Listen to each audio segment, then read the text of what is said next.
ফজরে যান নাই, আল্লাহ বলেছে ফেরেশতাদেরকে থাক, লিখিস না, জোহরে আসবে।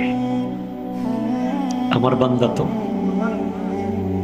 আল্লাহ পানি বন্ধ করে দেব, না না না, আমার বান্দা। খানা বন্ধ করে দেব, না না না, আমার বান্দা। আমি না গাফফার, আমি আল্লাহ না ক্ষমাকারী। আল্লাহ দোষগুলো দুনিয়াকে দেখাই দেব, না না না, আমি সাত্তার।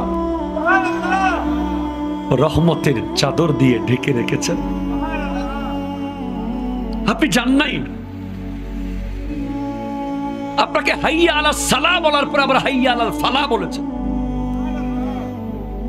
হাইয়া আলাস সালাহ বললে হতো, ফালাহ কেন বললো? আরে তোর লাভের জন্য আয়। আমি আল্লাহকে তুই সিজদা করবি, লাভটা আমার হবে না, তোর হবে।